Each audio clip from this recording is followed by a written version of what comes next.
আজ আমি তাড়াতাড়ি করে রেডি হয়ে নিচ্ছি। আর এখন বাজে 2:30, কেন কি 2:30-র সময় গাড়ি যাবে। আর টানা গাড়িতে যেতে পারবো না বলে এমনি একটা ছোট্ট গাড়ি ভাড়া করেছি।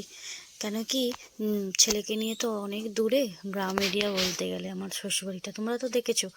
আর আমি তাড়াহুড়ো করে রেডি হয়ে নিচ্ছি। তো এদিকে আমার বৌদিরা আজকে আবার আমাদের খাইয়েছে, খাওয়া দাওয়া করেছি বৌদির ঘরে। ফ্রাইড রাইস, চিলি চিকেন খেয়েছিলাম। আর এই কুর্তিটা পরলাম, ভাবছিলাম কুর্তিটা পরেই যাবো, তারপর না, কুর্তিটা আর পরতে পারলাম না। কুর্তিটা পরে আবার ছেড়ে দিলাম, কেন কি ছেড়ে চেঞ্জ করে নিলাম, কেন কি ছেলেকে খাওয়াতে টাওয়াতে হবে, ওই জন্য আবার শাড়ি পরে নিলাম, দেখতেই পাচ্ছ। আর এদিকে আমার তোর বাবা নড়াচ্ছিস কেন রে? তুমি চলে যাবে কেন সেইটা বলো। বলছে আর 12 দিন থেকে যাও, 12 বেশি না। শুনতেই তো পেলে আমার বড়দির মেয়ের কথা। কেন কি বড়দির মেয়ে সত্যি আমার ছেলেকে খুবই ভালোবাসে বলতে গেলে। তো এদিকে আমি হয়ে এসেছি রেডি সেটি বলতে গেলে, দেখতেই পাচ্ছ। আর চলো, এখন আমার বর তো সব গোছাগুছি করছে। এদিকে আমি গাড়িতে উঠেও গেছি, কান্নাকাটি, মাও কাঁদছিল, আমিও কাঁদছিলাম, এই হচ্ছে আর কি। আর খুবই কষ্ট হচ্ছিল ছেড়ে আসতে।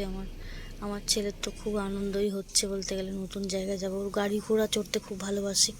আবার ভাবছিলাম যে কবে আবার আসবো কলকাতায়, এটা ভেবেই কান্না পাচ্ছিল। এদিকে আমার বাবারও খুব আসার ইচ্ছা ছিল, কিন্তু বাবার খুব শরীরটা খারাপ ছিল, ওই জন্য আসতে পারিনি। আমিও বললাম যে বাবা যেতে হবে না, তোমার তো শরীরটা খুব খারাপ। এদিকে আমার পুজো সোনাকে দেখো, পুজো সোনা তো একেবারে গাড়িতে মানে উঠবে আর ঘুরবে বলে খুব একদম প্রস্তুত হয়ে পড়েছে, ভাল্লুকের মতো সেজে। ওহ, আর এই দিকটা দেখতেই পাচ্ছ, এই ব্রিজটা নিশ্চয়ই কারোর অজানা নয়, সবই দেখা।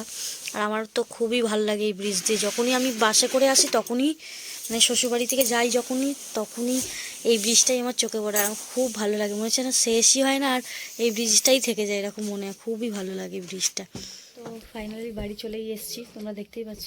এই যে চেঞ্জ করেছি, চেঞ্জ করে এই যে সব গোছানো হচ্ছে, তোমাদেরকে দেখাচ্ছি।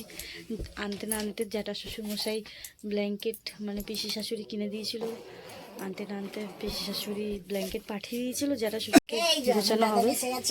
এই যে আমাদের বাড়ির কর্তা, ইয়া ডন ডন ডন ডন ডন ডন ডন ডন ডন।